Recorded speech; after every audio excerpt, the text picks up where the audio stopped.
தொடர்ந்து நாம் யோவானுக்கு எழுதின சுவிசேஷ புத்தகத்திலிருந்து நாம் ஒரு 2 வருட காலங்களாக நாம் கர்த்தருடைய வார்த்தையை சிந்தித்து கொண்டு வருகிறோம். இந்த நாளிலேயும் கடந்த வாரத்திலும் கூட ஒரு சிறு மாற்றத்துக்காக நாம் ஏசாயா தீர்க்கதரிசன புத்தகத்திலிருந்து ஒரு 2 வாரங்களாக நாம் கர்த்தருடைய வார்த்தையை சிந்தித்து கொண்டு வருகிறோம். ஏசாயா எழுதின தீர்க்கதரிசன புத்தகம் 50வது அதிகாரத்தை நாம் எடுத்துக்கொள்ளும். வசனங்கள் 1 முதல் 11 முடிய உள்ள வசனங்களை நாம் வாசித்திட்டோம். அதை இன்றைக்கி நாம் சிந்தித்து நம்முடைய நடைமுறை வாழ்க்கையில் அந்த சத்தியத்தோடு நம்ம அதிகமாக ஒப்பிட்டு பார்க்கின்றாக இருக்கிறோம். பரிசுத்த ஆவியானவராமே நம்மோடு இடைப்படுவாராக, நம்மை உணர்த்துவாராக. நாம் இன்னும் அதிக காரியங்களை சரி செய்யக்கூடியவர்களாய் நாம் இருக்கிறோம். இந்த பகுதியை நீங்கள் பார்த்தீங்கன்னு சொன்னால் தேவன் தனக்காக தாமே வாதாடுகிறார் என்று சொல்லி நாம் புரிந்து கொள்கிறோம். கடவுள் தனக்காக தாமே வாதாடுகிற ஒரு தேவனாக இருக்கிறார். கடவுளுடைய உக்கிர கோபத்தையும் அவருடைய நீதியையும் அவருடைய நியாயத்தையும் அவருடைய அன்பையும் அவருடைய இரக்கத்தையும் உதாசீனப்படுத்தின மக்கள் இஸ்ரவேல் மக்கள். இந்த ஜனங்கள் மத்தியிலே கடவுள் எந்த மனிதனையும் நம்பாமல் எந்த மனிதனையும் தனக்காக வாதாடும்படியாக அவர் வைக்காமல் தனக்காக தாமே அவர் வாதாட முன் வருகிறார். இதுதான் அந்த பகுதியிலே நாம் கற்றுக்கொள்ளக்கூடிய தலைப்பாக பாடமாக இருக்கிறது. வசனம் 1 முதல் 3 வரைக்கும் உள்ள வசனத்தை நாம் பார்த்தோம் என்று சொன்னால், கேள்வி பதில் மூலமாக தேவன் தன் யார் என்று சொல்லி வாதாடுகிறார். கேள்வி பதில்களை உருவகமாக வைத்து இஸ்ரவேல் ஜனங்கள் மத்தியிலே தேவன் தான் யார் என்பதை வாதாடுகிறார் என்று சொல்லி நாம் புரிந்து கொள்கிறோம். 4ஆம் வசனத்திலிருந்து 9ஆம் வசனம் வரைக்குமாய் பார்த்தோம் சொன்னால், ஊழியக்காரன் மேசியாவோடு உருவகப்படுத்தி அவர் யார் என்று சொல்லி வாதாடுகிறார். 3ஆவதாக நாம் பார்த்தோம் என்று சொன்னால் 10ஆம் வசனமும் 11ஆம் வசனத்தையும் நாம் பார்த்தோம் சொன்னால், கீழ்ப்படியாமையை கீழ்ப்படிதலோடு ஒப்பிட்டு உருவகப்படுத்தி தேவன் யார் என்பதை அவர் அங்கு வாதாடுகிறார் என்று சொல்லி நாம் பார்க்கிறோம். எவ்வளோ பெரிய ஒரு சத்தியத்தை இந்த தீர்க்கதரிசி ஒரு 11 வசனத்திலே உள்ளடக்கி இப்படியாக பேசியிருக்கிறார். முதலாவது நாம் பார்த்தோம் என்று சொன்னால், அந்த பகுதியிலே நாம் பார்த்தோம் என்று சொன்னால், தேவன் தனக்காக வாதாடுகிறார். கர்த்தர் என்ற வார்த்தை கிட்டத்தட்ட ஒரு 6 இடத்துல வருவதை நாம் பார்க்க முடியும். 1ஆம் வசனத்தில் பார்த்தோம் சொன்னால், கர்த்தர் சொல்லுகிறார் என்று ஆரம்பிக்கிறார் தீர்க்கதரிசியாகிய ஏசாயா. கர்த்தர் சொல்லுகிறார். அடுத்து 5ஆம் வசனத்திலே பார்த்தோம் என்று சொன்னால், கர்த்தராகிய ஆண்டவர் என் செவியை திறந்தார் என்று சொல்லி சொல்லுகிறார். 7ஆம் வசனத்தை பார்த்தோம் என்று சொன்னால், கர்த்தராகிய ஆண்டவர் எனக்கு துணை செய்கிறார் என்று சொல்லி சொல்லுகிறார். 9ஆம் வசனத்தை பார்த்தோம் என்று சொன்னால், அதே வார்த்தையை மறுபடியும் தீர்க்கதரிசி பயன்படுத்துகிறார். எனக்கு கர்த்தர் உதவி செய்கிறார் அல்லது துணை செய்கிறார் என்று சொல்லி சொல்லுகிறார். 10ஆம் வசனத்தை பார்த்தீங்க என்று சொன்னால், உங்களில் எவன் கர்த்தருக்கு பயந்து நடக்கிறானோ அவன் கர்த்தருடைய நாமத்தை நம்பி சார்ந்து கொள்ள கடவன் என்று சொல்லி சொல்கிறார். கிட்டத்தட்ட 6 இடத்துல கர்த்தர் என்ற வார்த்தை கர்த்தர் என்ற வார்த்தை கர்த்தர் என்று சொல்லும்போது அவர் சகலத்தையும் ஆளுகை செய்கிற தேவனாய் இருக்கிறார். sovereignty of God. கடவுள் சர்வத்தையும் ஆளுகை செய்கிறவராய் இருக்கிறார். சர்வத்தையும் தன்னுடைய கட்டுப்பாட்டுக்குள்ளாக அவர் அடக்கி ஆளுகை செய்கிறவராயிருக்கிறார். வானத்தின் குடிகளையும் பூமியின் குடிகளையும் சமுத்திரத்தின் மகாமச்சங்களையும் தம்முடைய கட்டுப்பாட்டுக்குள்ளாக வைத்து அவர் ஆளுகை செய்கிறவராயிருக்கிறார். ஆகவே தான் அவருக்கு பேருக்கு கர்த்தர் என்று சொல்லி சொல்லப்படுகிறது. அப்போ இந்த இடத்துல பார்த்தோம் என்று சொன்னால், முதல் வசனத்திலிருந்து 3ஆம் வசனம் வரைக்கும் நீங்கள் பார்த்தீங்க சொன்னால், கிட்டத்தட்ட எத்தனை கேள்வி? 6 கேள்விகள் வருகிறது. 6 கேள்வி வருகிறது. 7 விதமான பதிலை சொல்லுகிறார். 6 கேள்வி. நீங்கள் முதல் வசனத்தை என்னோடு நீங்கள் எடுத்துக்கொள்ளுங்க. கர்த்தர் சொல்லுகிறார், நான் உங்கள் தாயை அனுப்பிவிட்ட போது அவளுக்கு கொடுத்த தள்ளுதல் சீட்டு எங்கே? அல்லது எனக்கு கடன் கொடுத்த எவனுக்கு உங்களை நான் விற்று போட்டேன் என்று சொல்லி 2 கேள்வியை அங்கே கேட்கிறார். அப்படின்னு சொன்னால், முதல் கேள்வியை நான் புரிந்து கொள்ளும் போது அங்கு அங்கு விவாகரத்து பத்திரத்தை குறித்து சொல்லக்கூடிய ஒரு கேள்வி. விவாகரத்து பத்திரம் என்று சொல்லி சொன்னால், நான் உங்கள் தாயை தள்ளுதல் சீட்டு கொடுத்து விற்று போட்டதாக அவர்கள் எண்ணிக்கொண்டிருக்கிறார். அதாவது இஸ்ரவேல் ஜனங்க, கடவுள் எங்களை விட்டுவிட்டார், யெகோவா தேவன் எங்களை கைவிட்டு விட்டார், யெகோவா தேவன் எங்களை விற்று போட்டார் என்று சொல்லி இவர்கள் சிறை மூலமாக பாபிலோனுக்கு போன போது அங்கு சொல்லி புலம்பிக் கொண்டிருக்கிறார். பாபிலோன் அரசுக்கு கீழாக போய் இந்த ஜனங்கள் கடவுளை நொந்து கொண்டிருக்கிறாங்க, கடவுளை குற்றம் சொல்லி கொண்டிருக்கிறாங்க, கடவுளை முறுமுறுத்து கொண்டிருக்கிறாங்க, கடவுளை எங்களை கைவிட்டுட்டார் என்று சொல்லி கொண்டிருக்கிறாங்க, வாய் கூசாம சொல்லி கொண்டிருக்கிறான், கடவுள் எங்களை மறந்துட்டார் என்று சொல்லி கொண்டிருக்கிறான், கடவுள் எங்களை கைவிட்டு விட்டார் என்று சொல்லி கொண்டிருக்கிறான். இனிமேட்டு எங்களுடைய காரியங்கள் அவ்வளவுதான் என்று சொல்லி அவருடைய காரியங்கள் சொல்லி கொண்டிருக்கிறார். என்ன நீங்க பார்த்தீங்க சொன்னா, அவர்கள் கைதிகளாக கொண்டு போகப்படுறாங்க பாபிலோன் அரசுக்கு கீழாக. அவர்கள் கைதியாக கொண்டு போட்ட போது அவங்களுக்கு என்ன இல்லைன்னு சொன்னா, சுதந்திர வழிபாடு, சுதந்திரம் கிடையாதுங்க. அவங்களுக்கு எந்த விதமான சுதந்திரமும் கிடையாது.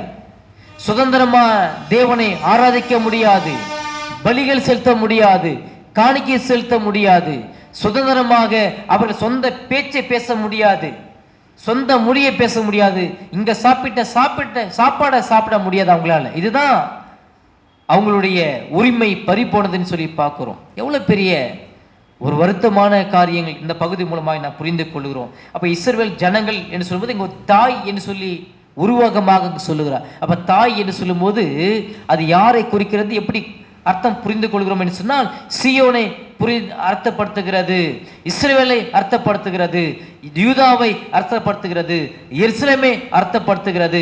இங்கு தேவன் கேட்கிற 2 கேள்வி, முக்கியமான ஒரு கேள்வி. என்ன கேள்வி என்று சொன்னா, உங்கள் தாயை அனுப்பிவிட்ட போது, நான் உங்கள் தாயை அனுப்பிவிட்ட போது அவளுக்கு கொடுத்த தள்ளுத சீட்டு எங்கே என்று சொல்லி கேட்கிறார்.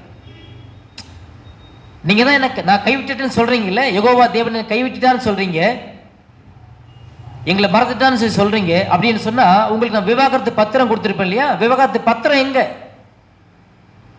அப்ப நீங்க சொல்ற வார்த்தை, நீங்க சொல்ற காரியம் அது உண்மையானதா?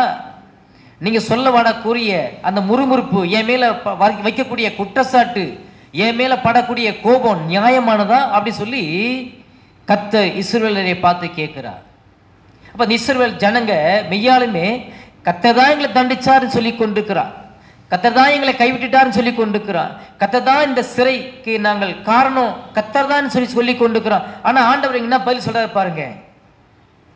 முதல் 2 கேள்வியை வைத்துட்டு அதன் பிறகு அவர் சொல்லக்கூடிய பதில் அதே முதல் வசனத்தில் நீங்க பார்த்து சொன்னா, இதோ உங்கள் அக்கிரமங்கள் நிமித்தம் நீங்கள் விரிக்கப்பட்டீர்கள், உங்கள் பாதங்கள் நிமித்தம் உங்கள் தாய் அனுப்பிவிடப்பட்டாள் என்று சொல்லி சொல்கிறார். அன்பானவர்களே, இந்த இடத்துல நாம் ஒரு சத்தியத்தை புரிந்து கொள்ள வேண்டும். இஸ்ரவேல் கேட்கக்கூடிய அந்த கேள்விகளுக்கு நேரடியாக தேவன் முகதாட்சியம் இல்லாமல் பதில் சொல்லுகிறார். என்ன பதில் சொல்கிறார் என்று சொன்னா, நீ கைவிடப்பட்டதுக்கான காரணம் நான் இல்லை, நீங்க தான் காரணம், உங்களுடைய பாவம் காரணம், உங்களுடைய அக்கிரமம் காரணம் என்று சொல்லி சொல்லுகிறார். உங்களை விட்டு போட்டது காரணம் நான் இல்லை, உங்களுடைய அக்கிரமம் காரணம், உங்களுடைய பாவம் காரணம் என்று சொல்லி சொல்லுகிறார். இஸ்ரவேல் ஜனங்க ஒரு உணர்வும் இல்லாம, ஒரு புரிதலும் இல்லாம, ஒரு கீழ்ப்படுதலும் இல்லாம அவர்கள் சாதாரணமா கடவுளை குறை சொல்லி கொண்டிருக்கிறாங்க. இதுதான் மனிதனுடைய நிலைப்பாடு. அன்பானவர்களே, மனிதன் எப்போதெல்லாம் நன்றாக இருக்கிறானோ, அவனுக்கு தேவையான எல்லா நன்மைகளும் கிடைக்கிறதோ அப்போ கடவுளை வாழ்த்துகிற மனிதனாக இருக்கிறான், கடவுளை துதிக்கிற மனிதனாக இருக்கிறான். கிறிஸ்தவர்களாக இருக்கிற பட்சத்தில், விசுவாசிகள் இருக்கிற பட்சத்தில் அவன் தேவனை துதிக்கிற மனிதனாக இருக்கிறான். அவர்களுடைய வாழ்க்கையில் நீங்கள் எப்போ பார்த்தாலும் ஜெபம் இருக்கிறத நீங்கள் பார்க்க முடியும், வேத வாசிப்பு இருக்கிறத பார்க்க முடியும், தொடர்ச்சியாக சபைக்கு போகிறத பார்க்க முடியும், ஊழியங்களில் ஈடுபடுற காரியங்களில் இருக்கிறத பார்க்க முடியும்.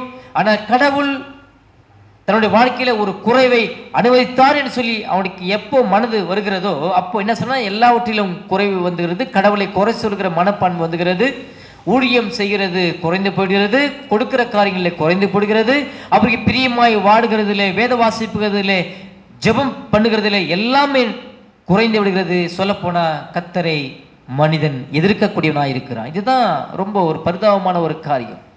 அன்பானவர்களே, உங்களுடைய நிலைப்பாடு எப்படி இருக்கு, என்னுடைய நிலைப்பாடு எப்படி இருக்குன்னு சொல்லி இந்த இஸ்ரவேல் மக்களோடு நாம் ஒப்பிட்டு பார்க்க வேண்டும்.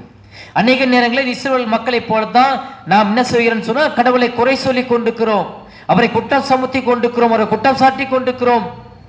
என்னுடைய தவறை ஒத்துக்கொள்வதற்கு பதிலாக என்னுடைய மீறுதலை, என்னுடைய அக்கிரமத்தை, என்னுடைய இருதயத்தினுடைய அவிசுவாசத்தை ஒத்துக்கொள்வது பதிலாக நான் கடவுளை நொந்து கொள்ளக்கூடியவனா இருக்கிறேன், நான் கடவுளை குறை சொல்லக்கூடியவனா இருக்கிறேன், இவர் தான் காரணம், கடவுளை என்ன கைவிட்டுட்டார், கடவுளை என்ன தண்டிச்சிட்டார்னு சொல்லி மனிதன் கொஞ்சம் கூட யோசிக்காம தன்னை படைத்தவரை குறை சொல்லக்கூடிய ஒரு மனிதனாக அவன் காணப்படுகிறான். அவர் அங்க சொல்லுகிறார்,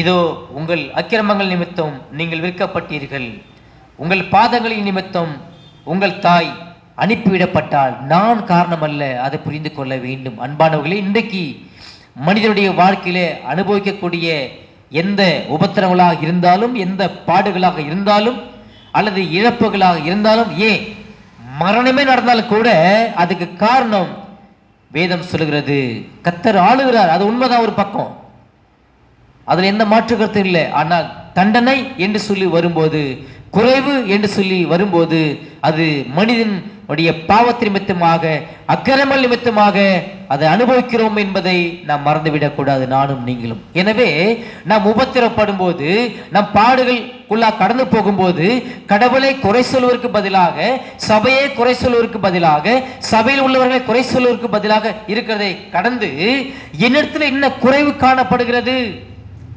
எனக்கும் என்னுடைய படைத்தவருக்குமான உறவுகளில் என்ன விரிசல் ஏற்பட்டிருக்கிறது, எனக்கும் என் தேவனுக்குமான உறவில் என்ன விரிசல் ஏற்பட்டிருக்கிறது என்பதை அறிந்து நான் அதை சரி செய்ய பிரயாசப்பட வேண்டும். உன்னுடைய வாழ்க்கையில காணப்படக்கூடிய குறைவுகளுக்கு நீ கடவுளை குறை சொல்லி கொண்டிருக்கிறியா?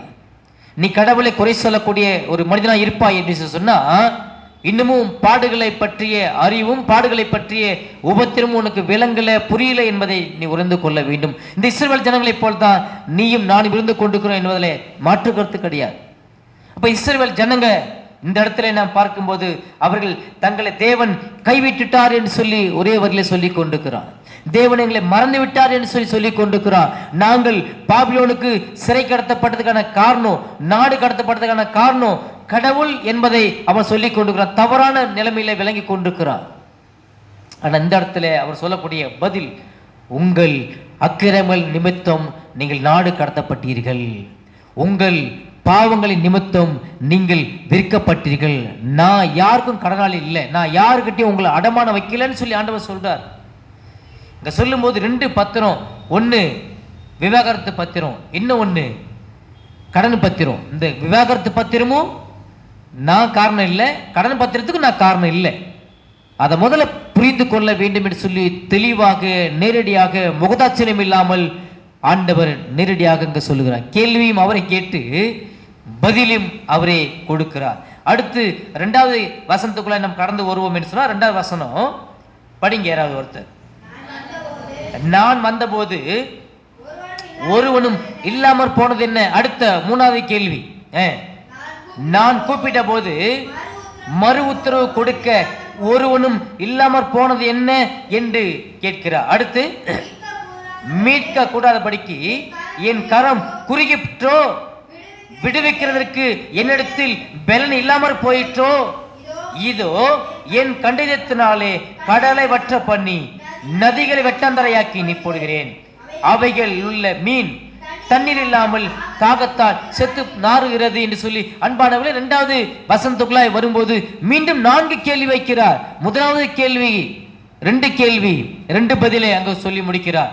3வது நாம் பார்க்கும்போது 2வது வசனத்திலே 4 கேள்விகளை முன்வைக்கிறார், 4 பதில்களை முன்வைக்கிறார். 4 கேள்விகளையும் 4 பதில்களையும் அங்கு முன்வைக்கிறார். மொத்தம் 6 கேள்விகள். இந்த 1ஆம் வசனத்திலிருந்து 3ஆம் வசனம் வரைக்கும் 6 கேள்விகளையும் 7 பதில்களையும் கடவுள் முன்வைக்கிறதை நாம் பார்க்கிறோம். அங்க சொல்லும் போது, நான் உங்களிடத்தில் வந்தபோது ஒருவனும் இல்லாமற் போனது என்ன? இன்னொரு மொழிபெயர்ப்பில் பார்க்கும்போது, நான் உங்களிடத்தில் வந்தேன், நீங்கள் எங்க போனீர்கள்? நான் உங்களிடத்தில் வந்தபோது நீங்கள் எங்கே போனீர்கள்? நான் கூப்பிட்ட போது நீங்கள் மறு உத்தரவு கொடுக்காமல் இருந்தது என்ன என்று சொல்லி கேட்கிறார். கடவுள் எத்தனை இடத்துல, எத்தனை முறை, எத்தனை வருடங்களிலே, முற்பிதாக்கள் தொடங்கி இதுவரைக்குமா இருக்கக்கூடிய ஜனங்கள் உங்களிடத்திலே கடவுள் எத்தனை இடங்களிலே, எத்தனை விதங்களிலே, எத்தனை வழிகளிலே கர்த்தர் உங்களோடு கூட இடைப்பட்டிருப்பார், உங்களே உணர்த்திருப்பார். ஒரு இடத்திலும் கூட நீங்க கேட்ட பாடில்லை. அதாங்க சொல்றார், நான் வந்தபோது, நான் உங்களிடத்தில் வந்தபோது ஒருவனும் இல்லாமற் போனது என்ன? அப்போ என் வார்த்தை கேட்க உங்களுக்கு விருப்பம் இல்லை, என்னுடைய வழிகளில் நடப்பதற்கு உங்களுக்கு விருப்பம் இல்லை. அதாங்க சொல்றேன், நேரடியாக சொல்லுகிற முகதாட்சியே கிடையாது. நான் உங்களிடத்துல வந்தேன், எத்தனை தீர்க்க தரிசிகளை உங்களிடத்துல நான் கொண்டு வந்திருப்பேன், எத்தனை வழிகளில் உங்களோட கூட நான் இடைப்பட்டிருப்பேன், பேசியிருப்பேன். ஏதேன் தோட்டத்தில் ஆதாம் இடத்துல நேரடியாக பேசின தேவன் யாத்திராகமத்திலே மோசே மூலமாக பேசுகிறார், லேவி ராமத்திலே பலியின் மூலமாக பேசுகிறார், ஆசாரியின் மூலமாக பேசுகிறார். என்னாகமம் தொடங்கி நீங்க பழைய ஏற்பாடு முழுவதுமா நீங்க பார்த்தீங்க சொன்னா தீர்க்க தரிசிகள் மூலமாக பேசி கொண்டிருக்கிறார். அப்ப தொடர்ந்து மனிதன் தன்னை விட்டு என்னைக்கு அவன் பாவத்தினாலே கீழ்ப்படியினாலே அவன் விலகி ஓடினானோ அதிலிருந்து தொடர்ந்து அவர் பின்தொடர்ந்து வந்து மனிதனை அழைத்து கொண்டே இருக்கிறார், மனிதனை கூப்பிட்டு கொண்டே இருக்கிறார். ஆதாமே நீ எங்கே இருக்கிறாய் என்று சொல்லி, உன்னோடு நான் உறவு கொள்ள வேண்டும், உன்னை ஆசீர்வதிக்க வேண்டும், உன்னை மீட்டெடுக்க வேண்டும், மீண்டுமாய் உன்னோடு இருக்கக்கூடிய அந்த உறவை, இழந்து போன உறவை நான் புதுப்பித்துக் கொள்ள வேண்டும். நீ எங்கே இருக்கிறாய் என்று சொல்லி கேட்டுக்கொண்டே இருக்கிறார். ஆதாமே தொடங்கி பழைய ஏற்பாடு முழுவதுமாக புதிய ஏற்பாடு முழுவதுமாக இன்னைக்கு வரைக்குமாக தொடர்ந்து தொலைந்து போன மனிதனை, காணாத போன மனிதனை தேடிக்கொண்டே இருக்கிறார் ஆண்டவராகிய இயேசு கிறிஸ்து தன்னுடைய வார்த்தையின் வழியாக.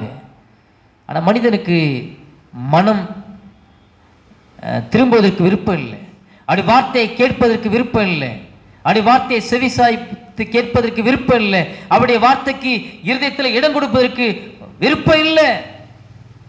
தன்னுடைய மனம் போன போக்கிலே தொடர்ந்து ஓடிக்கொண்டிருக்கிறான். ஆண்டவர் அங்கே சொல்லும் போது எவ்வளவு வேதனையோடு அங்கே சொல்றார், நான் வந்த போது ஒருவனும் இல்லாமற் போனது, ஒரு மனிதன் கூட இல்லை. எங்க போனீங்க, எங்க தொலைந்து போனீங்க, எங்க காண போனீங்க அப்படின்னு சொன்னா, கடவுள் எனக்கு இஸ்ரவேலின் தேவன் எனக்கு வேண்டாம் அப்படிங்கிற நிலைப்பாட்டில் ஒவ்வொரு மனிதனும் விலகி போயிட்டான்னு சொல்லி அங்க ஆண்டவர் அங்க சொல்றார். அன்பானவர்களே, இதே போலதான் அநேக வேலைகளிலே உங்களுடைய வாழ்க்கை இப்படியாக இருந்து கொண்டிருக்கிறது. கடவுள் தொடர்ந்து உங்களோடு கூட வந்து கொண்டிருக்கிறார், உங்களோடு இடைப்பட்டு கொண்டிருக்கிறார், உங்களோடு உறவாட விரும்பி கொண்டிருக்கிறார். ஆனால் எனக்கு வேண்டாம் ஆண்டவரே, நான் எப்போ வரணும், எப்போ வர நினைக்கிறனோ அப்போ நான் உங்கள்கிட்ட வந்துக்கிறேன், இப்போ நீங்கள் விலகிருங்க ஆண்டவரேன்னு சொல்லி நான் என்ன செஞ்சிடறேன்னா அவரை நான் ஒதுக்கி வச்சிடறேன், நான் அவாய்ட் பண்ணிடுறேன் அவரை. அநேக நேரங்களில் இதுதான் என்னுடைய வாழ்க்கையில் நான் குறைவுபடுவதற்கான காரணம், என்னுடைய வாழ்க்கையில் தரித்திரப்படுவதற்கான காரணம், என்னுடைய வாழ்க்கையில் நான் விடுதலை பெறாததுக்கான காரணம், இன்னமும் நான் கிறிஸ்துவை அறிய வேண்டிய பிரகாரமாக அறியாமல் போவதற்கான காரணம், சபையிலே இன்னும் என்னுடைய பங்களிப்பை செய்யாததுக்கான காரணம், ஊழியத்திலே என்னுடைய பங்களிப்பை செய்யாததுக்கான காரணம் என்னன்னு சொன்னா, ஆண்டவர் அநேக நேரம் தன்னை வெளிப்படுத்துவதற்கு என்னிடத்திலே வாலண்டியாக வருகிறார்.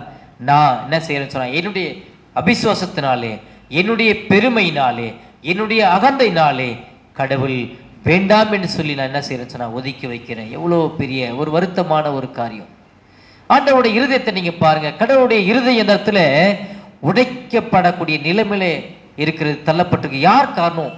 இஸ்ரவேலுக்கு காரணம், இஸ்ரவேலுக்கு காரணம். இன்னைக்கும் உங்களுடைய வாழ்க்கையை பார்த்து, என்னுடைய வாழ்க்கையை பார்த்து கடவுளுடைய இருதயம் சீர்குலைக்கப்படுகிறது, சினப்பினமாக்கப்படுகிறது, கடவுளுடைய இருதயம் நொறுக்கப்படுகிறது.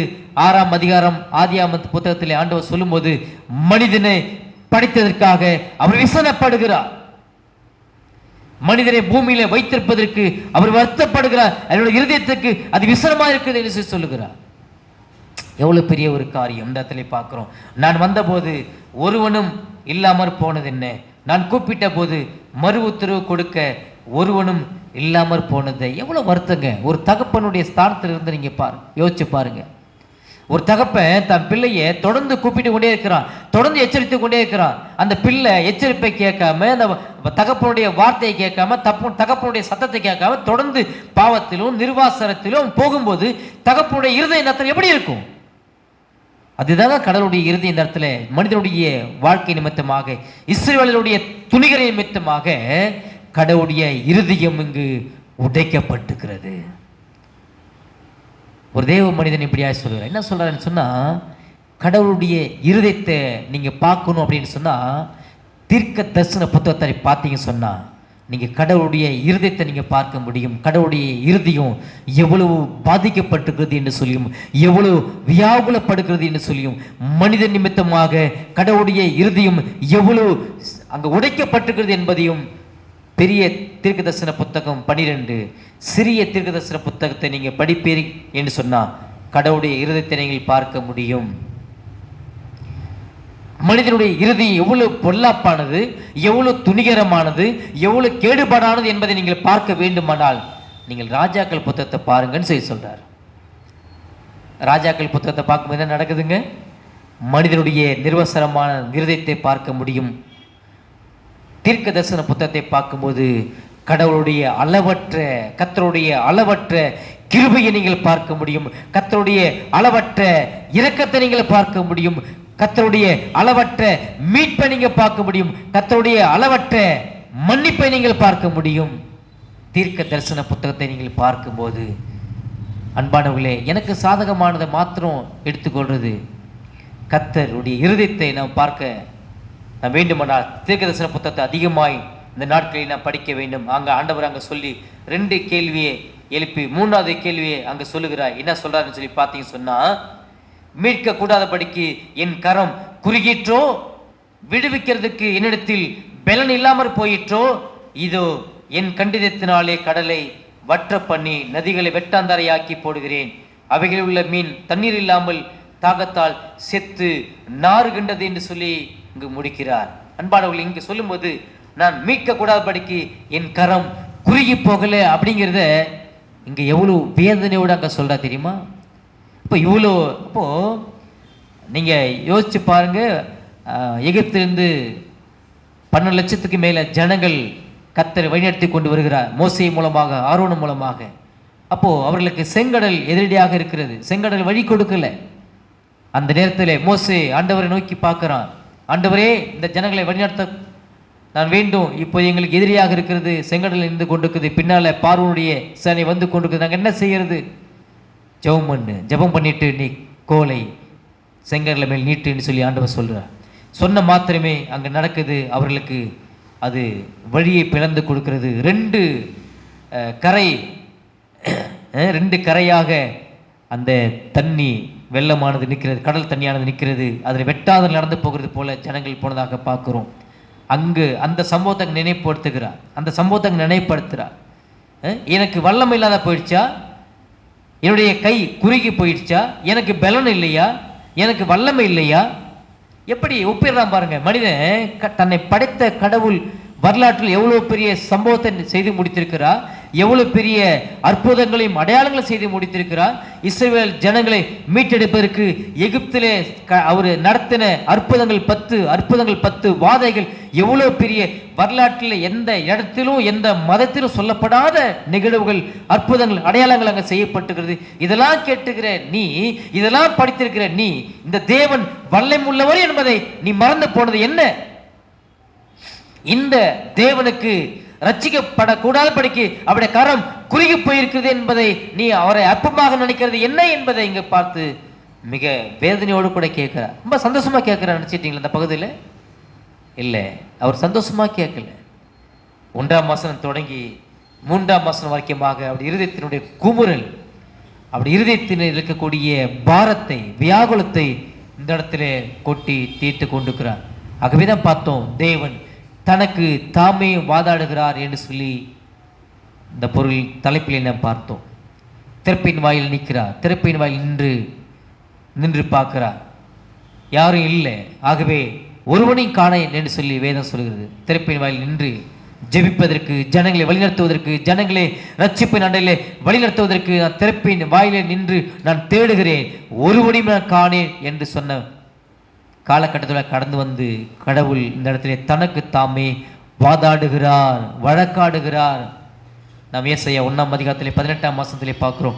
வழக்காடுவோம் வாருங்கள், தன்னோடு சேர்த்து ஜனங்களை அழைக்கிறார். ஜனங்கள் சொல்லலை, ஆண்டவரே நாங்கள் வழக்காட போகிறோம், நீங்க என்னோட கூட வாங்கன்னு சொல்லி ஜனங்க அங்கே கூப்பிடல, மாறாக கர்த்தர் கூப்பிடுகிறார். வழக்காடுவோம் வாருங்கள் சொல்லி கர்த்தர் கூப்பிடுகிறார் இஸ்ரவேல் ஜனங்களோடு சேர்த்து. அப்படின்னு சொன்னா சத்தியத்துக்காக வைராக்கியம் பாராட்டக்கூடிய மனிதன் இல்லை, சத்தியத்துக்காக வக்காலத்து வாங்கக்கூடிய மனிதன் இல்லை, ஒரே தேவனை சார்ந்து வாழக்கூடிய மனிதன் இல்லை.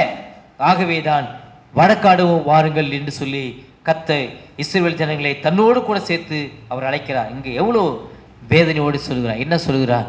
ரட்சிக்க கூடாதபடிக்கு என் கரம் குறுகி போயிற்றோ, வல்லமை இல்லாமல் போயிற்றோ, அதை தொடர்ந்து நான் என் கண்டிதத்தினாலே கடலை வற்ற பண்ணினேன். கடந்த நாட்களிலே கடலை வற்ற பண்ணி என்னுடைய கண்டிதத்தினாலே என்னுடைய வல்லமையினாலே என்னுடைய ஞானத்தினாலே நான் கடலை வற்றி போக பண்ணினேன். ஒன்று. இரண்டாவது, நதிகளை வெட்டாந்தரையாக்கினேன் என்று சொல்லுவார். நதிகள் என்று சொல்லும்போது அது ஆறுகளை குறிக்கக்கூடிய ஒரு வார்த்தை. ஆறுகளில் இருக்கக்கூடிய தண்ணீரை வற்றி போக செய்யக்கூடிய கர்த்தர். அதில் இருக்கக்கூடிய மீன்கள் செத்து தாகத்தால் செத்து நாரி போனது என்று சொல்லுகிறார். அப்ப நாம எத்தனை இடங்களில் குட்டைகளை பார்த்திருப்போம், குளங்களை பார்த்திருப்போம், ஆறுகளை பார்த்திருப்போம். அதில் தண்ணி பெருக்கு ஓடும்போது நிறைய பசுமையா இருக்கும். தண்ணீர் இல்லாத போது என்ன நடக்குங்கன்னு சொன்னா அங்கு போன மீன்கள் எல்லாம் செத்து நாற்றம் எடுக்கும். இதெல்லாம் கர்த்தர் தம்முடைய வல்லமையினாலே நிகழ்த்தின நிகழ்வுகள், கர்த்தர் தம்முடைய ஞானத்தினாலே நடத்தின நிகழ்வுகள், அப்படி செயல்பாடுகள். இதை மறந்து விடக்கூடாது. இதை மறந்து போனது என்ன? எவ்வளோ பெரிய கேள்வியை கேட்டுக்கொண்டிருக்கிறார். ஆனால் அந்த இடத்துல ஒரு பதில் கூட ஒரு மனிதன் கூட சொல்லவே இல்லைங்க. அவர் கேட்ட கேள்விக்கு 6 கேள்விக்கும் அவர் கேட்ட கேள்விக்கு அவர் தான் பதில் சொல்றார். 7 பதில ஒரு மனிதன் கூட இடத்துல பதில் சொல்லவே இல்லை. நீங்க படிச்சு பார்த்தீங்கன்னு சொன்னா உங்களுக்கு தெரியும், ஒரு மனிதன் கூட பதில் சொல்லவே இல்லை. 3ஆம் வசனத்தை நீங்க பார்த்தீங்க அப்படின்னு சொன்னா, நான் வானங்களுக்கு காரிருளை உடுத்தி இரட்டை அவைகளில் மூடு சிலையாக்குவேன் என்று சொல்கிறார். என்னுடைய வல்லமையினாலும் என்னுடைய கண்டிதத்தினாலும் நான் என்ன செய்யறேன்? வானங்களுக்கு காரிருளை கட்டளையிடுகிறேன் என்று சொல்கிறார். நீங்க மழையை பார்க்கிற நீங்கள், இந்த மழைக்கு பின்னால் ஒளிந்திருக்கிற என்னுடைய வல்லமையை பார்க்க தவறினது என்ன? மேகத்தை பார்க்கிற நீங்கள், மேகமூட்டத்தை பார்க்கிற நீங்கள், அதற்கு பின்னாக இருக்கக்கூடிய என்னுடைய வல்லமையை பார்க்க தவறுகிறது என்ன? என்னுடைய மகிமையை பார்க்க தவறுகிறது என்ன என்று சொல்லி கர்த்தர் குற்றப்படுத்துகிறார். இந்த இடத்துல நீங்க பார்த்து சொன்னா யாராவது பதில் சொன்னாங்களா? அப்படியே வாசித்து பாருங்க. 4ஆம் வசனத்து 11ஆம் வசனம் வரைக்கும் ஒரு மனிதன் கூட பதில் சொல்லவே இல்லை. அன்பானவர்களே, இன்னைக்கும் சரிதான். கர்த்தர் உங்களிடத்திலும் என்னிடத்திலும் கேட்கிற கேள்விக்கு நம்மால் அவரிடத்துல பதில் சொல்ல முடியாது. அநேக நேரம் நம்ம என்ன செய்து கொண்டிருக்கிறோம் அப்படின்னு சொன்னா, நினச்சி கொண்டிருக்கிறோன்னு சொன்னா, நம்ம என்னமோ நீதிமானை போல கர்த்தர் அநீதிக்காரரை போல நான் பாவித்து கொண்டு புரிந்து கொண்டு பேசி கொண்டிருக்கிறோம். நம்ம என்ன பேசுகிறோம் புரியல, நம்ம என்ன நினைக்கிறோம் நமக்கு புரியல, நம்ம யாரை குற்றப்படுத்தி கொண்டிருக்கிறோம் புரியல. அநேக நேரங்களில் நம்முடைய முறுமுறுப்பு நமக்குள்ளாக இருக்கக்கூடிய பரிசுத்த ஆவியானவரை அது துக்கப்படுத்துகிறது. மறந்துவிடக்கூடாது.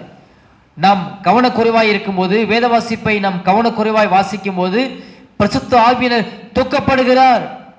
நாம் ஜெபத்தை செய்யாதிருக்கும் போது பரிசுத்த ஆவியானவர் என்னிலே உங்களிலே அவர் துக்கப்படுகிறார். நீங்கள் எபேசியர் 6ஆம் அதிகாரத்தை 30ஆம் வசனத்தை எடுத்துக்கொண்டீங்கன்னு சொன்னா, அங்கு அவர் சொல்கிறார், நீங்கள் மீட்கப்படும் நாளுக்கென்று நீங்கள் பெற்றுக்கொண்ட பரிசுத்த ஆவியை நீங்கள் துக்கப்படுத்தாதீர்கள் சொல்லுகிறார். நீங்கள் மீட்கப்படும் நாளுக்கென்று உங்களோடு கூட இருக்கக்கூடிய, உங்கள் உள்ளத்தில் இருக்கக்கூடிய, உங்களை விட்டு ஒருபோதும் எடுபடாத இருக்கக்கூடிய பரிசுத்த ஆவியை நீங்கள் ஒரு நாளும் ஒருபோதும் துக்கப்படுத்தார்கள் என்று சொல்லுகிறார். இவ்வளவு வார்த்தை. நீங்கள் ஆண்டவருடைய இருதயத்திலிருந்து நம்முடைய இருதயத்தை ஒப்பிட்டு பார்த்தோம் அப்படின்னு சொன்னா, வெக்கம் வரும், தலைக்குடி வரும், அவமானம் தான் வரும், நிந்தை தாங்க வரும். வேற வார்த்தை ஒன்றும் சொல்றதுக்கு இல்லை. நான் கர்த்தருடைய சமூகத்தில் நான் வரும்போதெல்லாம் அந்த ஆயக்காரனை போல தாங்க நம்முடைய நிலைப்பாடு அநேக நேரங்களில் இருக்கணும். ஆயக்காரன் ஒரே வரியில் சொல்லி முடிச்சுட்டான். அந்த பரிசேயன் ஒரு நீண்ட பட்டியல், நீண்ட ஜெபம். ஆண்டவரே, நான் வாரத்தில் உபாசம் இருக்கிறேன், தசம்பாங்க கொடுக்குறேன், என் கூட வந்திருக்க இந்த ஆயக்காரனை போல இல்லை அப்படின்னு சொல்லி ஒரு பட்டியலே அங்கே லிஸ்ட் அவுட் பண்ணுறான். ஆனால் ஆயக்காரனை எடுத்துக்கொண்டு சொன்னான், ஆயக்காரன் ஒரே வரியில் ஒரே வார்த்தையில் வானத்துக்கு நேராக தன் கண்களை ஏறெடுக்க துணியாமல், ஓ ஆண்டவரே, ஓ தேவனே, பாவியாக என்மேல் கிருபையாயிரும், இரக்கமாயிரும், கிருபையாயிரும், கிருபையாயிரும் என்று சொல்லி ஒரே வார்த்தையில சொல்லி பாவ மன்னிப்பை பெற்றவனாக, உள்ளத்திலே சமாதானத்தை பெற்றவனாக, விடுதலை பெற்றவனாக தன்னோட வீட்டுக்கு கடந்து போனான். இவ்வளோ நீண்ட பட்டியலிட்ட அந்த பரிசையை அவன் துக்கத்தோடு விடுதலை இல்லாமல் அவன் கடந்து சென்றான். அநேக வேளைகளில் அநேக ஜனங்கள் வந்தவனமாக வெறுமையாய் பரிசையினை போல போய்கொண்டிருக்கிற கூட்டத்தை நாம் பார்க்கிறோம். எத்தனை பேர் ஆயக்காரனை போல விடுதலை பெற்றவளாக, சமாதானம் பெற்றவளாக, இயேசு கிறிஸ்து தந்த அந்த ஆறுதலை பெற்றவளாக, பரிசுத்த ஆவியானுடைய பலத்தை பெற்றவளாக கடந்து போகிற மக்கள் நீங்கள் கணக்கிட்டு பார்த்து சொன்னால் விரல் விட்டு எண்ணிடலாம். ஆனால் அநேக ஜனங்கள் வேத பாரங்களைப் போல, பரிசேயர்களைப் போல தான் இருக்கிறாங்க. நான் என்னுடைய தயவால் தான் ஆண்டவரே நீர் வாழ்ந்து கொண்டிருக்கிறது போல அவருடைய வார்த்தைகள் இருக்கிறது. என்னுடைய தயவினால் தான், நான் கொடுக்கக்கூடிய தசம் பாகத்தினால் தான், நான் கொடுக்கக்கூடிய காணிக்கையால் தான், நான் வர தொடர்ந்து வருகை தரக்கிறதுனால தான் நீங்க வாழ்ந்து கொண்டிருக்கிறது போல அநேக நேரங்களே அநேக ஜனங்களுடைய நிலைப்பாடு இருக்கிறது. உங்களோட நிலைப்பாடு எப்படி இருக்கு எனக்கு தெரியல. உங்களுடைய புரிதல் எப்படி இருந்து கொண்டிருக்குன்னு தெரியல. இந்த பகுதியில் ஆண்டவர் மெய்யாலுமே இஸ்ரவேலை பார்த்து வருத்தப்படுகிறார், துக்கப்படுகிறார், வேதனைப்படுகிறார், வியாகுலப்படுகிறார். இன்றைக்கு கீர்னூர் சபையில் இருக்கக்கூடிய உங்களை பார்த்து தேவன் வருத்தப்படுவாரா, வேதனைப்படுவாரா, அல்லது அந்த ஆயக்காரனை போல சந்தோஷப்படுவாரா? இந்த பகுதியோடு கூட நம்மை ஒப்பிட்டு பார்க்க வேண்டும். தேவன் பேசுகிறார், கர்த்தர் பேசுகிறார். எப்படி பேசுகிறார்? அப்படி வார்த்தையிலிருந்து பேசுகிறார். இப்பொழுது நம்மோடு கூட அவர் பேசி கொண்டிருக்கிறார். ஆதியாகமத்திலே ஏதேன் தோட்டத்திலே உலாவ் வந்த தேவன், ஏதேன் தோட்டத்திலே பேசின தேவன், அதைத் தொடர்ந்து மோசையின் இடத்துல பேசின தேவன், ஆரோன் இடத்துல பேசின தேவன், அதைத் தொடர்ந்து லேவியரிடத்திலே பலி மூலமாக பேசின தேவன், அதைத் தொடர்ந்து தீர்க்க தரிசிகள் மூலமாக பேசிக் கொண்டிருந்த தேவன் இப்பொழுது இயேசு கிறிஸ்து மூலமாக, பரிசுத்த ஆவியானவர் மூலமாக, அப்படி வார்த்தையின் மூலமாக தொடர்ந்து ஜனங்களிடத்தில் பேசிக் கொண்டிருக்கிறார். அவங்களோட கூட பேசிக் கொண்டிருக்கிறார். அவர் பேசுகிற சத்தம் உங்களுக்கு கேட்குதா? அவருடைய விருப்பம் உங்களுக்கு புரிய முடிகிறதா? அவருடைய சித்தத்தை உங்களால் உணர முடியுதா? அவருடைய திட்டத்தை உங்களால் விளங்கிக் கொள்ள முடிகிறதா? இஸ்ரவேல் ஜனங்களைப் போல என்னை தேவன் கைவிட்டார் என்று சொல்லி கொண்டிருக்கிறீங்களா? என்னை கடவுள் என்னை மறந்துட்டார் சொல்லி கொண்டிருக்கிறீங்களா? அவர் மறந்தார் என்று சொன்னார், அவர் கைவிட்டுட்டார் என்று சொல்லி சொன்னார், இந்த உலகத்திலே நீங்கள் நானும் என்றைக்கு அதமாய் போய் கொண்டிருப்போம். அன்பானவர்களே, நம் இறந்த இடம் உரு தெரியாமல் போயிருந்திருக்கும். ஆண்டவர் இன்றைக்கும் உங்கள் மேலே என் மேலே கிருபையாக இருக்கிறார், இரக்கமுள்ளவராக இருக்கிறார், நீடிய சார்ந்தவர்களாக இருந்து நம்ம ஒவ்வொரு நாளும் பாதுகாத்து கொண்டு வருகிறார். இங்கு ஜனங்களை பார்த்து கேட்கிறார், இஸ்ரவேல் ஜனங்களை பார்த்து கேட்கிறார், காப்பாற்ற முடியாதபடிக்கு என் கரம் குறுகி போயிட்டாப்பா? ரட்சிக்க கூடாதபடிக்கு என் கரம் குறுகி போயிட்டா? என்னுடைய செவி மந்தமாயிருக்கா என்று சொல்லி கேட்கிறார். என்னுடைய செவி மந்தமாயிருக்கா? என்னுடைய கை குறுகி போயிடுச்சா? அல்லது என்னுடைய பலம் எனக்கு வல்லமை இல்லாமல் போயிடுச்சா? எப்படி நினச்சி கொண்டிருக்கிற மனிதனுடைய பார்வையில் கடவுளை கொண்டு வந்து வச்சுட்டான். எவ்வளோ பெரிய விக்கிரகம் இது பாருங்க. நாம் எப்போ என்னுடைய பலத்தில், என்னுடைய ஞானத்தில் என்னை போல் தான் கடவுள் இருப்பார், என்னை போல் தான் கடவுள் அவர் செயல்படுவார் என்று சொல்லி நான் தவறான நம்மளை விளங்கி கொண்டிருக்கிறேனோ, அப்போ நான் தவறா என் தேவனை, இவ்வளோ பெரிய தேவனை நான் தவறாக சித்தரித்திட்டேன் என்பதை நான் மறந்துவிடக்கூடாது. வில்லியம் கேரி ஒரு தேவ மனிதன் சொல்கிறார், தேவனுக்காக பெரிய காரியங்களை செய், தேவனிடத்திலே பெரிய காரியத்தை எதிர்ப்பார்.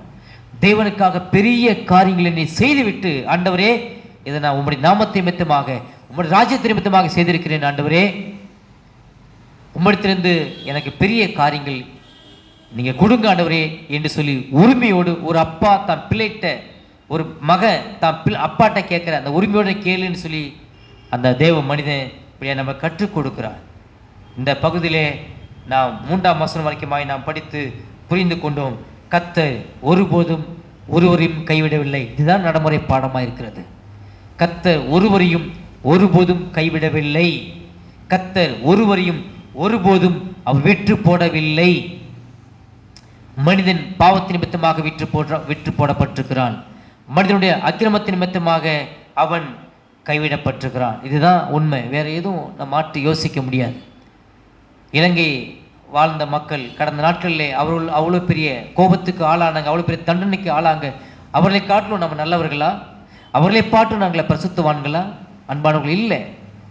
அவர்கள் மீது தேவனுடைய கோபம், தேவனுடைய நியாய தீர்ப்பு ஒரு பக்கம் இருந்திருக்கிறது. ஆனால் நம் மீது தேவனுடைய சுத்தமான இரக்கம் இருந்திருக்கிறது. இது எத்தனை பேர் நம்ம ஒத்துக்க முடியும்? அன்பானவர்கள், இதுதான் நாம் வேத கண்ணோட்டத்தை பார்க்கக்கூடிய சத்தியம்.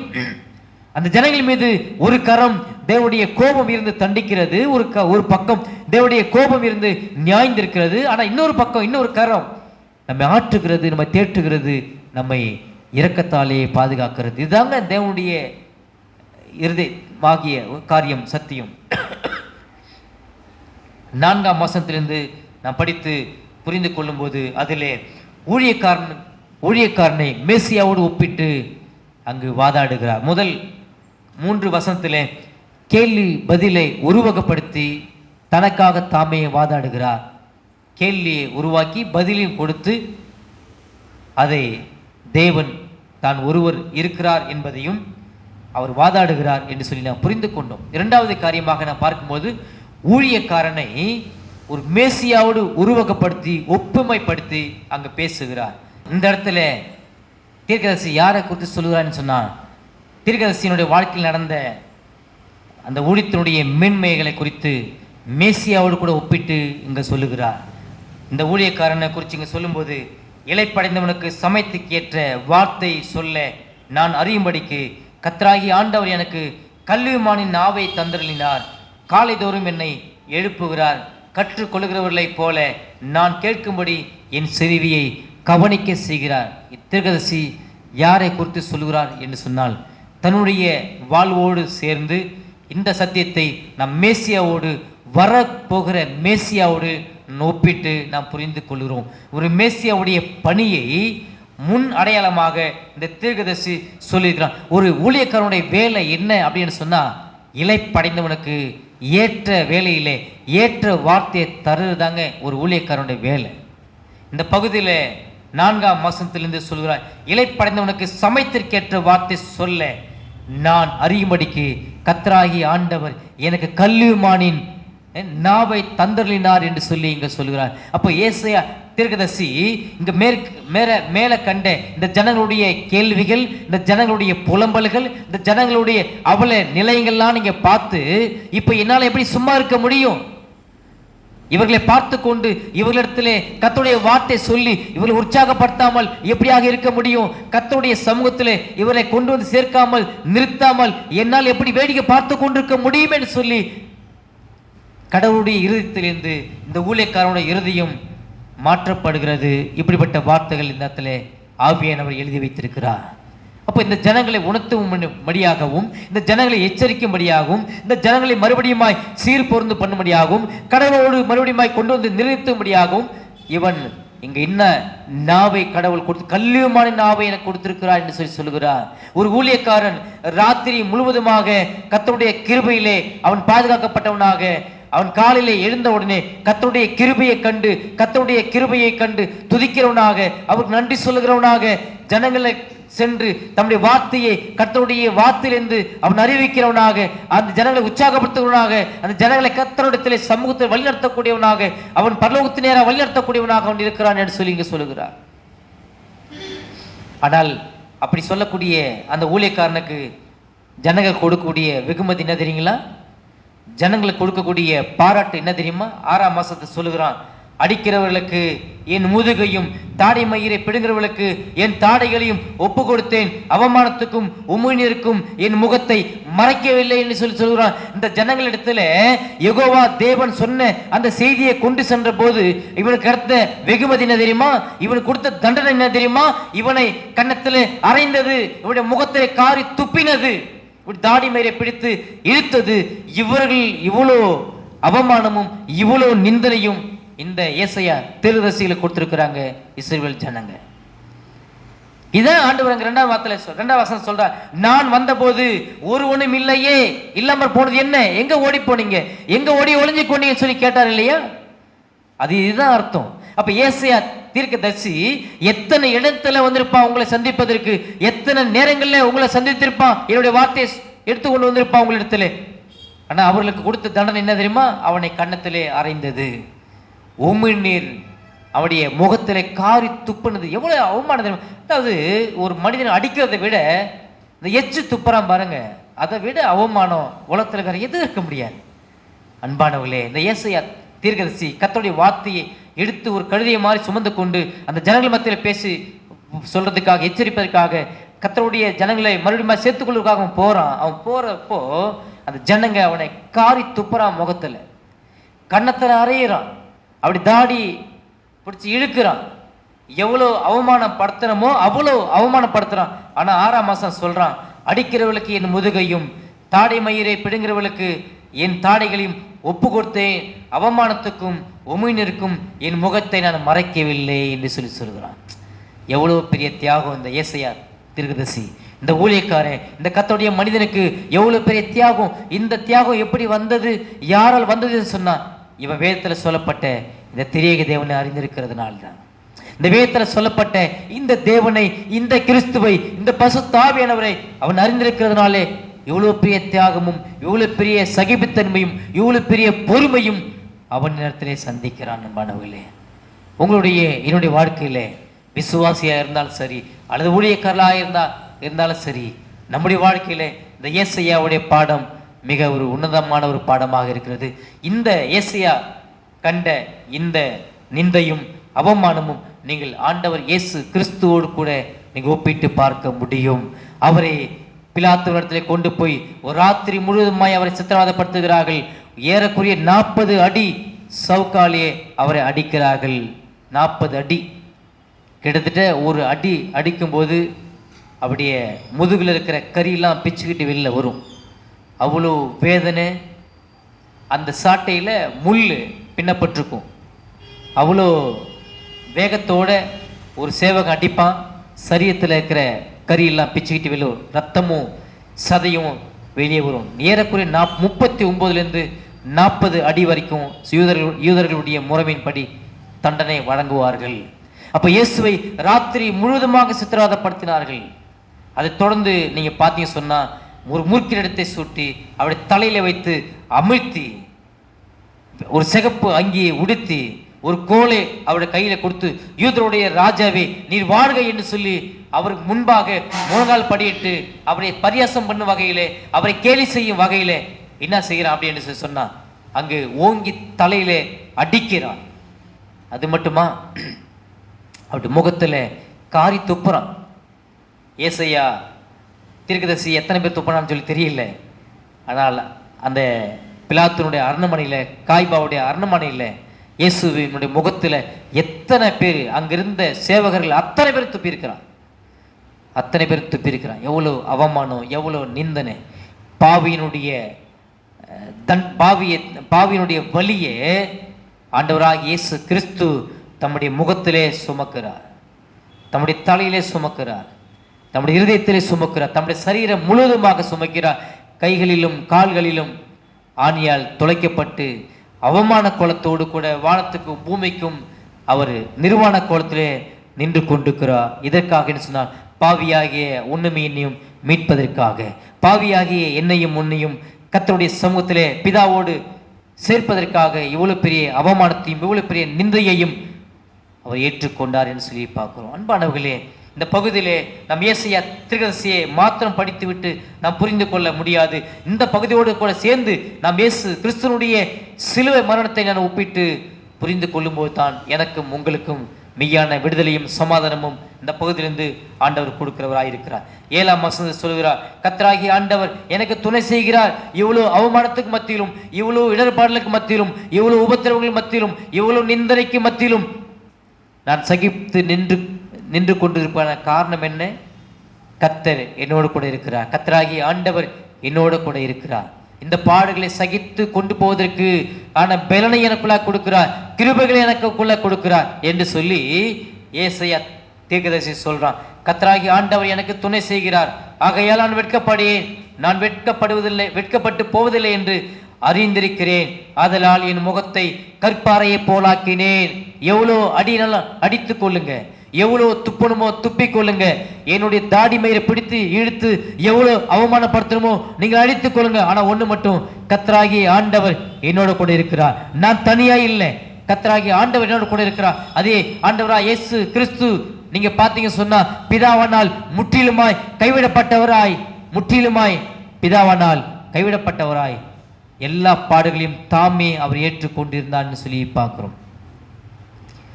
அந்தகார இருள், கார் இருள், ஒரு 3 மணி நேரம், கிட்டத்தட்ட 6ஆம் மணி நேரம் முதல் 9ஆம் மணி நேரம் வரைக்குமாக பூமி எங்கும் அந்தகாரம் உண்டாயிற்று. இது எதை காட்டுதே சொன்னால், அகில உலகத்தையும் படைத்த தேவாதி தேவன், கத்தாதி கத்த, சர்வத்தின் மீதும் அதிகாரம் உள்ள தேவன், சர்வ எல்லா படைப்புக்கும் சொந்தக்கார இருக்கிற பிதாவாகிய தேவன் தம்முடைய குமாரன் படுகிற பாடுகளை அவரால் பார்க்க முடியாதவராய் தன்னுடைய கண்களை இந்த இயற்கையின் மூலமாக, படைப்பின் மூலமாக அவர் மறைத்துக் கொண்டார். எவ்வளவு பெரிய ஒரு பாடுகள்! தன்னுடைய குமாரனை தண்டிப்பதற்கு முழுமையாக உலகத்தினுடைய ஒட்டுமொத்த பாவத்தையும் தன்னுடைய குமாரனாகிய இயேசு கிறிஸ்து மீது சுமத்தி மனிதன் நிற்க வேண்டிய இடத்திலே அவரை நிறுத்தி அவரை தண்டிக்கிற போது பிதாவாகிய தேவன் தம்முடைய குமாரன் படுகிற பாடுகளை அவமானங்களை பார்க்க கூடாதவராய் அவர் படைப்பு மூலமாக அவர் தன்னை கண்களை கட்டி கொண்டார், பொத்தி மறைத்து கொண்டார். இது எவ்வளவு பெரிய அவமானம்! பிதாவாகிய தேவனால் குமாரனாகிய கிறிஸ்து கைவிடப்பட்டதினாலே இன்றைக்கு திருச்சபை இன்னைக்கு அவருடைய சமூகத்திலே எடுத்துக்கொள்ளப்பட்டிருக்கிறது, அவருடைய சமூகத்திலே வந்தடையப்பட்டிருக்கு. அவருடைய சபைக்குள்ள இருக்கக்கூடிய நீங்கள் நானும் அவருடைய சமூகத்திலே வரவழைக்கப்பட்டுகிறோம். அவருடைய சமூகத்திலே அவருடைய பிள்ளை என்று சொல்லி தைரியமாக வரவழைக்கப்பட்டுகிறோம். அவருடைய சமூகத்திலே அப்பா பிதாவை என்று கூப்பிடப்படுகிற புத்திர சுவிகாரத்தின் ஆவியை பெற்றிருக்கிறோம். இது உங்களுடைய என்னுடைய பலத்தினாலோ என்னுடைய திறமையினாலோ என்னுடைய ஞானத்தினாலோ என்னுடைய செல்வாக்கினாலோ உண்டானது அல்ல. இது முழுக்க முழுக்க இயேசு கிறிஸ்துவினுடைய சிலுவை மரணத்தினாலே இது நடந்திருக்கிறது. இயேசு கிறிஸ்துவினுடைய சிலுவை மரணத்தினாலே இன்றைக்கு அவருடைய சமூகத்திலே நான் கிருபாசன தண்டையிலே நான் தைரியம் உள்ளவனாக நான் பிரவேசித்திருக்கிறேன். ஏசாயா தீர்க்கதரிசி 9ஆம் வசனத்திலே சொல்லுகிறான், இதோ கர்த்தராகிய ஆண்டவர் எனக்கு துணை செய்கிறார், என் ஆக்கினுக்குள்ளாக தீர்க்கிறவன் யார்? இதோ அவர்கள் எல்லாரும் ஒரு வஸ்திரத்தை போல பழசாவார்கள், பொட்டு பூச்சி அவர்களை அரிக்கும். 8ஆம் வசனத்தை பார்க்கும்போது, என்னை நீதிமான ஆக்குகிறவர் சமீபமாய் இருக்கிறார், என்னுடைய வழக்காடுகிறவன் யார்? ஏகமாய் நிற்போமாக, யார் எனக்கு எதிராளி? அவன் என்னிடத்திலே வரட்டும். என்ன ஒரு தைரியம் பாருங்க அன்பினா! எவ்வளவு பெரிய ஒரு தைரியம், எவ்வளவு பெரிய அன்பானவர்களே! ஒரு மனிதனுக்கு தைரியம் எப்போ வரும் தெரியுமா? ஒரு தைரியம் வேதத்தில் சொல்லப்பட்ட இந்த தேவனை நாம் அறியதாங்க ஒரு மனிதனுக்கு தைரியமே வரும். நீங்கள் மனித பலத்தில் பேசிடலாம், மனித ஞானத்தில் பேசிடலாம், மனித செல்வாக்கில் பேசிடலாம், ஆள் பலமும் படை பலமும் இதில் நீங்கள் பேசுறது ஒரு பிரச்சனையே இல்லை, ஒரு பிரச்சனையே இல்லை. ஆனால் ஒரு தனியாக ஒரு மனிதன் உலகத்தை எதிர்க்கிறான் என்று சொன்னால் அந்த தைரியம் எப்போ வரும், யார் கொடுக்க முடியும் சொன்னால், இந்த வேதத்திலிருந்து இந்த வேதத்தில் சொல்லப்பட்ட திரியேக தேவனை அறிந்து கொள்ளும் போது, இயேசு கிறிஸ்துனுடைய சிலுவை மரணத்தை விசுவாசிக்கும் போது, இதில் சொல்லப்பட்ட பரிசுத்த ஆவியானவரை ஒரு மனிதன் சார்ந்து வாழும்போது முழுமையான பலம் அடையப்படுகிறான். உன்னதத்தினுடைய பலனை அவன் அடையப்படுகிறான். அன்பானவர்களை மறந்துவிடக்கூடாது. உங்களுக்கும் எனக்கும் அநேக நேரங்களில் தைரியம் இல்லாமல் போவதற்கான காரணம் என்ன தெரியுமா? பயங்கள் ஆதிக்கம் பண்ணுவதற்கான காரணம் என்ன தெரியுமா? நாம் வேத வசனத்தை படிக்கிறோம், கேட்கிறோம், ஆனா அந்த வேதத்தில் சொல்லப்பட்ட தேவனை நம்ப மறுக்கிறோம். வேதத்தில் சொல்லப்பட்ட தேவனுடைய வல்லமையை நாம் பார்க்கிறது இல்லை. இந்த இஸ்ரவேல் ஜனங்கள் எப்படி தேவனுடைய வல்லமையை குறைச்சி மதிப்பிட்டாங்களோ, தேவனுடைய வல்லமையை குறைச்சி எப்படி மதிப்பிட்டாங்களோ, அவருடைய ஞானத்தை எப்படி குறைச்சி மதிப்பிட்டாங்களோ, அவருடைய மகிமையை எப்படி குறைச்சி மதிப்பிட்டாங்களோ, அதே போல அநேக நேரங்களில் நீங்கள் நானும் வேதத்தை படிக்கிறோம், ஜெபிக்கிறோம், அழைத்து போகிறோம், எல்லாத்தையும் ஈடுபடுறோம், ஆனால் அவரை மதித்து குறைச்சி மதிப்பிட்டு இருக்கிறோம். மறந்துவிடக்கூடாது. இதுதான் நம்முடைய அபிசுவாசம், மனிதனுக்குள்ளே இருக்கக்கூடிய பெருமை, மனிதனுடைய இருதயத்தில் இருக்கக்கூடிய அபிசுவாசம். இந்த அபிசுவாசம் நீங்கும்படி ஒரு மனிதன் ஜெபம் பண்ணுறான். புதிய ஏற்பாட்டில் ஒரு மனிதன் ஜெபம் பண்ணுறான், ஆண்டவரே அபிசுவாசம் நீங்கும்படி எனக்காக வேண்டிக் கொள்ளும் என்று சொல்கிறான். ஜெபம் பண்ணுறான். இது அவிசுவாசம் நீங்கும்படிக்காக ஒரு மனிதன் ஜெபம் பண்ணுறான்னு சொல்லி வேதம் எனக்கு கற்றுத்தருக்குது. அன்பானவர்களே, அநேக நேரங்களில் நாம் தைரியம் கொள்ளாததுக்கான காரணம், பயந்த சுபாவத்துக்குள்ளாய் போவதற்கான காரணம், வேதத்தை இன்னமும் நாம் நம்ப வேண்டிய பிரகாரமாக நம்பவில்லை. ஒத்துக்கொள்கிறோமா? எத்தனை பேர் நம்ம ஒத்துக்கொள்கிறோம் உண்மைன்னு சொல்லிட்டு? அன்பானவர்களே, இந்த பகுதியில் இந்த மனிதன் தைரியம், அவன் சொல்கிறான், யார் எனக்கு எதிராளி? அவன் என்னிடத்திலே வரட்டும் என்று சொல்லுகிறான். இவ்வளோ அடி வாங்கிட்டு ஏசாயா தீர்க்கதரிசி கன்னத்தில் அடி, முகத்தில் காரி துப்புறது, அவனை எவ்வளோ அசிங்கப்படுத்த முடியுமோ அவமானப்படுத்த முடியும். இவ்வளோ அவமானம், இவ்வளோ ஏளனம் நடக்குது. ஆனால் இதை மத்தியில் எனக்கு யார் எதிராளி, எனக்கு யார் எதிராளி, என்கிட்ட வரட்டும்னு சொல்லி தைரியமாக அவன் நிற்கிறான். பிரச்சனையை கண்ட ஓடி போகல, வேதத்தை மறுதளிச்சிடல, கடவுளை குறை சொல்லி இல்லை. ஆனால் 3 வசனங்களை பார்க்கிறோம், இஸ்ரவேல் ஜனங்க ஒட்டுமொத்த ஜனங்களும் கடவுளை எதிர்க்கிறான், யெகோவா தேவனை எதிர்க்கிறான், இந்த தேவனை எதிர்க்கிறான். என்னன்னு எதிர்க்கிறான்? ஆண்டவர் எங்களை கைவிட்டுட்டார், ஒரே வரியில் சொல்கிறான். ஆண்டவர் எங்களை மறந்துட்டான்னு சொல்லி சொல்றான். நாங்க தண்டிக்கப்படுறதுக்கான காரணம் நாங்க இல்லை, ஆண்டவர் சொல்லி சொல்றான். நாங்க ஏன் வந்துட்டுங்க களியும் கஞ்சி குடிச்சு கொண்டிருக்கணும்? எங்க ஊர்ல எப்படி வசதி வாய்ப்பா சாப்பிட்டு கொண்டு இருந்தோம், அந்த சாப்பாடு இங்கே இல்லை.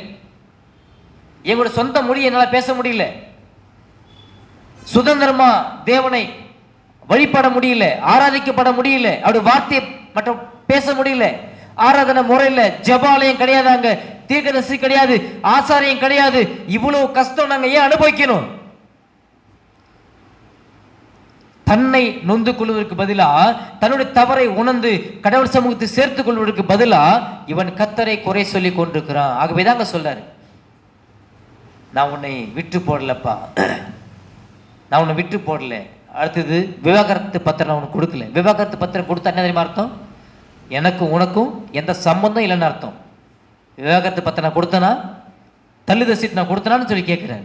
நான் கொடுக்கல, தள்ளுத சீட் நான் கொடுக்கல. கடன் பத்திரம், கடன் பத்திரம் சொன்னால் நான் யார்கிட்டையாவது கடன் வாங்கியிருந்தா என்னால் அந்த கடன் அடைக்க முடியலன்னு சொல்லி உன்னை கொண்டு போயிட்டு அடமானம் வைக்கிறது. அப்படி யார்ட்டும் எனக்கு யாரும் கடனாளி கிடையாது. ஆண்டவர் மனித நிலையில பேசுகிற,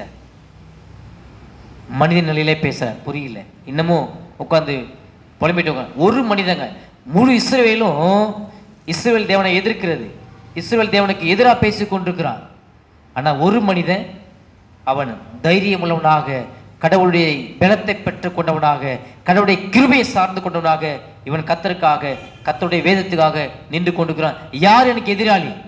அவன்கிட்ட நேரத்தை வரட்டும் அப்படின்னு சொல்லிக்கிறான். இதுலேருந்து நம்ம இயேசுவை ஒப்பிட்டு பார்க்கும்போது அவர் சொல்றார், உங்களில் யார் என்னை குற்றப்படுத்தக்கூடும்னு சொல்லி கேட்கிறார் இல்லையா? அவர் கேட்கும்போது யோவான் புத்தகத்தில் கேட்கிறார், உங்களில் யார் ஒருவன் என்னிடத்தில் குற்றம் உண்டுன்னு சொல்லி நியாயந்திருக்க முடியும், என்னை குற்றப்படுத்த முடியும் அப்படின்னு சொல்லி கேட்க. ஒரு மனிதனும் அங்கே பதில் சொல்லவே இல்லை, ஒரு பதிலும் சொல்லவே இல்லை. எப்பவுமே மனிதன் கர்த்தருக்கு முன்பாக பதில் சொல்லவே முடியாது. கிட்டத்தட்ட யோபுடைய நண்பர் மூலமாக பல கேள்விக்குள்ளாக அவன் கடந்து போன போது அவனுக்கும் சில நேரங்களில் அவிசுவாசம் வந்துருச்சு. என்னுடைய விருப்பத்தின்படியே நான் என்ன நினச்சனோ அதான் என்ன நடந்துருச்சு, நான் என்ன நடக்கக்கூடாதுன்னு நினச்சனோ அது நடந்துருச்சுன்னு சொல்லி யோபு தன் தவறை ஒத்துக்கொள்கிறான் 3வது அதிகாரத்தில். அன்பானவர்களே, ஆண்டவர் கிட்டத்தட்ட ஒரு 50 கேள்விக்கு மேலே கேட்குறார். நான் வானத்தை படைக்கும்போது, வானத்தை வட்டனை எடுக்கும்போது நீ எங்கே இருந்த? பூமியை அஸ்திபாரத்தை போது நீ எங்கே இருந்த? சமுத்திரத்தில் கோடிக்களை நட்டபோது நீ எங்கே இருந்த? நீ அதுக்கு நீ முளை அடித்தியா, நூல் பிடிச்சியா? கேட்குறாரு, இவ்வளோ கேள்வி கேட்குறாரு. கடைசியில் அவன் சொன்ன பதில் என்ன தெரியுமா? ஆண்டவரே, நான் நீசன், என் வாயை பொத்திக் கொள்ளுகிறேன், என் வாயை பொத்திக் கொள்ளு. அவ்வளோதாங்க. எப்பவுமே படைத்த தேவனை படைப்புகளாக இருக்கக்கூடிய மனிதனும் சரி அல்லது படைப்புகளும் சரி நாக்கு மேலே பல்ல போட்டு எந்த மனிதனும் கடவுளை, தன்னை படைத்தவரை குற்றம் சுமத்த முடியாது, கேள்வி கேட்க முடியாது, குறை சொல்ல முடியாது. என்னுடைய வாழ்க்கையிலே நான் அறிந்து கொள்ளக்கூடிய ஆவிக்குரிய பாடம் என்னவென்று சொன்னால், இந்த பகுதியிலே நான் பார்க்கும்போது கர்த்தர் என்னை ஒருபோதும் கைவிடலை, கர்த்தர் என்னை விற்று போடவில்லை. இந்த 2 விஷயத்தை திரும்ப அங்கே சொல்லுகிறார். ஒருவேளை இந்த பகுதியில் நீ கடவுளை என்னை கைவிட்டுட்டார் என்று சொல்லுவேன்னு சொன்னால், நீயும் இஸ்ரவேலை போல இருக்கிற என்பதை மறந்துவிடக்கூடாது. கடவுளை என்னை விற்று போட்டுட்டார்னு சொல்லிட்டு நீ சொல்லி கொண்டு இருப்பாயானா, இஸ்ரவேல் ஜனங்களை போல தான் இருக்கிற, உன்னுடைய இருதயம் இஸ்ரவேல் ஜனங்களை போல தான் இருக்கு. நீ மனம் திரும்பணும், நீ சீறு பொருந்தணும், வேதத்திற்கு பக்கமாக திரும்பணும், வேதத்தில் சொல்லப்பட்ட இயேசு கிறிஸ்துவுக்கு நேராக திரும்பணும், இயேசு கிறிஸ்து தரக்கூடிய பாவ மன்னிப்பு பெற்றுக்கொள்ளணும், இயேசு கிறிஸ்து தரக்கூடிய பரிசுத்த ஆவியானவருடைய வல்லமை பெற்றுக்கொள்ளணும். அந்த பகுதியில் நீ கேள்வி கேட்காதபடிக்கு, ஆண்டவரே என்னுடைய பாதகம் என்ன, என்னுடைய அக்கிரமம் என்ன, என்னுடைய மீறுதல் என்ன என்பதை அறிந்து கொண்டு, கடந்த நாட்களில் என்ன செய்ய தவறின காரியங்கள், கடந்த நாட்களிலே உமக்கு பிரியமில்லாத வாழ்ந்த வாழ்க்கை எல்லாவற்றையும் அறிந்து, ஆண்டவரே என்னை மன்னியும், என்னை ஏற்றுக்கொள்ளும், உம்முடைய சமூகத்திலே முன்னேறி வருகிற ஆண்டவரே சொல்லுவோமா? இந்த பகுதி எனக்கும் உங்களுக்கும் சொல்லித்தரக்கூடிய ஆவிக்குரிய பாடம் இதுதான். கர்த்தர் என்னை ஒருபோதும் கைவிடவில்லை, என்னோடு கூட இருக்கிறார். இந்த மனிதன் சொல்றான், இவ்வளோ அவமானத்துக்கு பிறகு இவ்வளோ அடி அடிக்கிறாங்க, இந்த ஏசாயா தீர்க்கதரிசியை இவ்வளோ அடி அடிக்கிறான். கர்த்தராகிய ஆண்டவரே எங்க 5ஆம் வசனம் சொல்றான், கர்த்தராகிய ஆண்டவர் என் செவியை திறந்தார், நான் எதிர்க்கவும் இல்லை, நான் பின்வாங்கவும் இல்லை. அடிக்கிறவர்களுக்கு என் முதுகையும் தாடைமயிரை பிடுங்கிறவர்களுக்கு என் தாடைகளையும் ஒப்பு கொடுத்தேன். அவமானத்துக்கும் உமிழ்நீருக்கும் என் முகத்தை மறைக்கவில்லை. கர்த்தராகிய ஆண்டவர் எனக்கு துணை செய்கிறார், ஆகையால் நான் வெட்கப்படேன். நான் வெட்கப்பட்டு போவதில்லை என்று அறிந்திருக்கிறேன். அதனால் என் முகத்தை கற்பாறையை போலாக்கிறேன். என்னை நீதிமான ஆக்குகிறவர் சமீபமாய் இருக்கிறார். என்னோட வழக்காடுகிறவன் யார்? ஏகமாய் நிற்போமாக. யார் எனக்கு எதிராளி? அவனின் இடத்தில் வரட்டும்.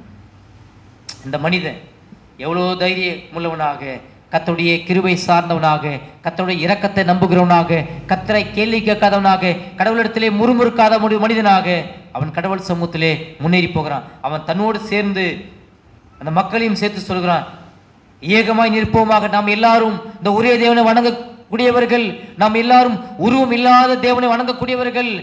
பழைய ஏற்பாட்டிலே இருந்து இதுவரைக்குமாக பல வழிகளிலே பல விதங்களிலே பேசிக்கொண்டே இருக்கிற தேவன் நம்முடைய தேவன் ஒரு கல்லோ மண்ணோ அல்ல, ஒரு ஜடமோ ஒரு பொருளோ அல்ல, ஒரே குறிப்பிட்ட இடத்துல அவர் அடக்கி இருக்கக்கூடியவர் அல்ல. அவர் எங்கும் வியாபித்திருக்கிறவர், எல்லா இடத்திலும் வியாபித்திருக்கிறவர், அவர் எங்கும் நிறைந்திருக்கிறவர் இருக்கிறார். அவர் ஆவியா இருக்கிறார், அவர் ஜீவனா இருக்கிறார், அவர் உயிரோடு இருக்கிறார், நித்தியமா இருக்கிறார், மாறாதவராக இருக்கிறார், முடிவே இல்லாதவராக இருக்கிறார், மரணமே இல்லாதவராக இருக்கிறார். அவரோடு சேர்ந்து அவரை அறிந்து கொண்ட நீங்கள் நானும் நாம் ஏகமாய் நிற்போமாக. இந்த வேதத்துக்காக நிற்போமாக. இந்த வேதத்தில் சொல்லப்பட்ட தேவனுக்காக நிற்போமாக. இயேசு கிறிஸ்துவுக்காக நிற்போமாக. இதுதான் சத்தியம், இதுதான் உண்மை, இதுதான் உங்களை என்னை ரட்சிக்கும். நான் எவ்வளோ அவமானப்பட்டாலும், எவ்வளோ அடி வாங்கினாலும், எவ்வளோ நிந்தைக்குள்ள கடந்து போனாலும் இந்த தேவனை விட்டு ஒருபோதும் நான் பின்னு வாங்க மாட்டேன். இந்த ஊழியக்காரனுடைய நிலைப்பாடு இதுதான். உங்களுடைய என்னுடைய நிலைப்பாடு, என்னுடைய அர்ப்பணிப்பு, என்னுடைய ஆழமான விசுவாசம் இப்படியாகத்தான் இருக்க வேண்டும். இந்த வழியில் தான் இருக்க வேண்டும். மறுபடியும் நான் பார்த்து முடிக்க வேண்டிய காரியம், கர்த்தர் உன்னோடு கூட இருக்கிறார். கர்த்தர் உங்களோடு கூட இருக்கிறார். அவர் உங்களை கைவிடலை, உங்களை விட்டு போடலை. இந்த ரெண்டிலும் உங்களுக்கு சந்தேகமோ குழப்பமோ வருமானால் நீங்கள் இஸ்ரவேல் ஜனங்களைப் போல இருக்கிறீர்கள், அதிலிருந்து வெளியே வர வேண்டும் என்று சொல்லி கர்த்தர் விரும்புகிறார். கர்த்தர் தாமே இந்த சிந்தனை நமக்கு ஆசீர்வாதம் தருவாராக. அவர் உங்களையும் என்னையும் அவர் சத்தியத்துக்கு நேராக நடத்துவாராக. ஆமென்.